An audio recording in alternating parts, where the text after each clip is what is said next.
So they did exactly what their job was to do, which is get you coins, but now you got your candies from it, from something you were going to transfer anyways, which is a huge deal. Hello everybody, jimmyispromo here, back again with another awesome video, and in today's video we will be talking about some pro tips and tricks and strategies to get you closer of being that Pokemon Go master. Now the first one I do want to cover is talking about the field research. Now field research is where you go through the city, you're picking up all your different Pokestops, you're spinning them, and it tells you something to do, and once you have accomplished that little task, then you're able to claim your reward and it gives you a stamp. So the very top one up right over here says that the last one I did was on June 18th, but today's date is June 19th, and I was able to complete 2 of these different tasks. Now this is the first little strategy or tip, is just by claiming one of these things a day. This way you get your stamp that's sitting right there, and then that very second one that's on the very bottom over there you'd be able to save for tomorrow, so then this way you don't always have to try to accomplish another task. Now with that Pokemon caught, you can check right over here that there still is one more I can claim, but if I was to claim that tomorrow, I'd have one additional stamp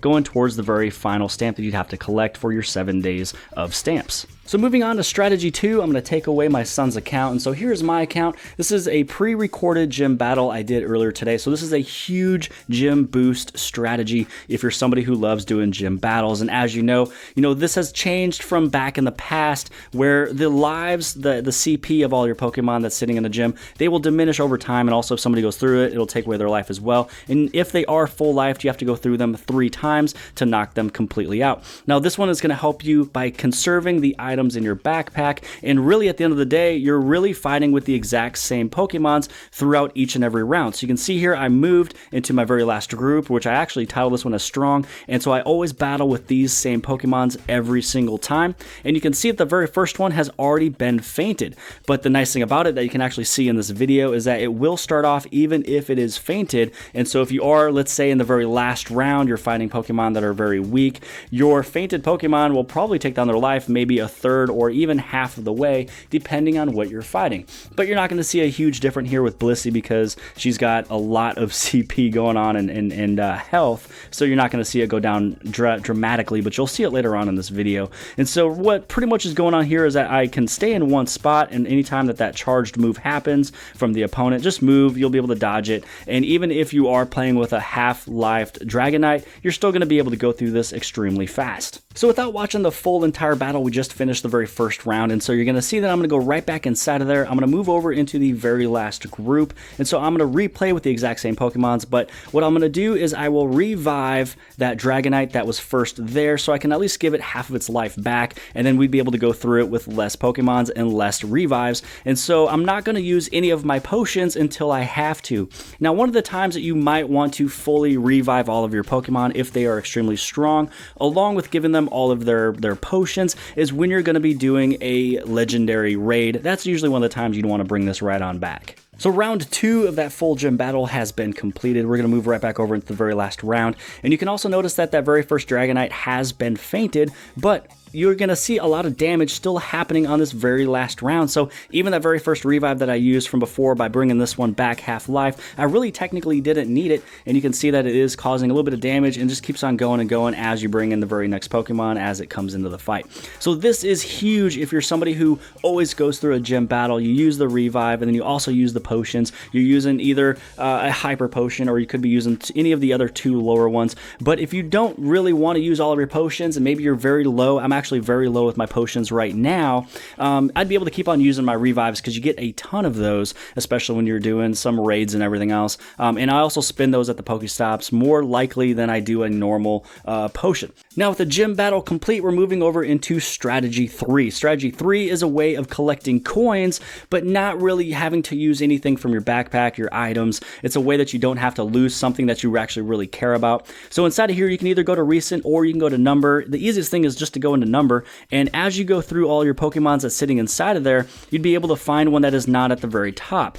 So right over here, I'm going to choose the 1920 Tauros because what's going to happen is the moment it faints, then all I have to do is transfer it, and I'm getting my coins from something I don't even need anymore. So it's a fantastic way. You'd be able to do it with anything that's bigger. You can use the one that's definitely not the top 2 or 3 CPs. You can also use one that is inside of your recents. If it's maybe even a Pidgey, it's a way that you'd be able to still get your coins without having to revive something, because you're just going to transfer it in the future. So as example, I'm going to go inside of the game here, and I'm going to move right over into my Pokemon. And a really fast, easy way of getting rid of those fainted Pokemons is just by going over here into your HP, and then you're going to scroll all the way down to the very bottom. So you're going to see that I have 1, 2, 3, 4, 5, 6, 7 different Pokemons that I'd have to use a revive on all of them.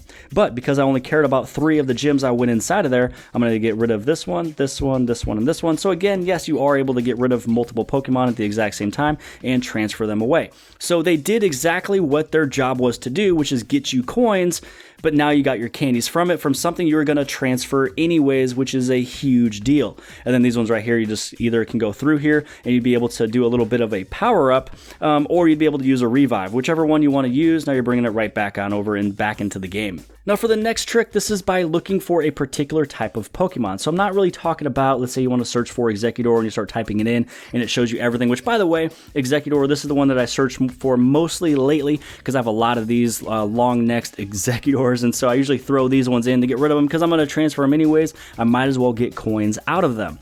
But what I mean is that you can go in here and you can search for, let's say you want to find some fire types. You'd be able to just type in the word fire, all of those are going to pop up. Another big one is you can search for legendary. Now the next big thing you can search for is those that you would be able to evolve. Now this is a big deal because sometimes you forget what you are able to evolve because you're thinking of what is the next stage after this Pokemon. Also, you'd be able to check out which ones actually have enough candy. So let's say that you're looking through any of these, and if I didn't have enough Grimer candies, I would not be able to have the option of Grimer showing up to evolve. So if you want to check something out, you'd be able to go through it this way. You can also search through the CP of the evolutions, and so it'll show the very top ones you'd be able to evolve. So you can make sure that you are evolving the correct one, unless if you're looking at the percentage of the IV. Now also don't forget these 2 little small ones where you'd be able to double tap the screen here and you'd be able to zoom in and out with just one little finger instead of having to use 2 different fingers for a little bit of a pinch and zoom. Also, when you are hatching an egg, you'd be able to tap the screen with 2 different fingers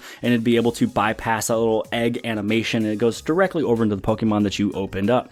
So I hope that you guys have liked this video. If you guys did, give this thing a huge thumbs up. Also, if there is something that you've learned that is brand new for you, write a comment below on what was new for you or one of the strategies you liked that I talked about. Also, don't forget to hit that little subscribe button right over here if you have not subscribed already. And outside of that, share this video with your friends and family, social media sites, and I'll see you guys later.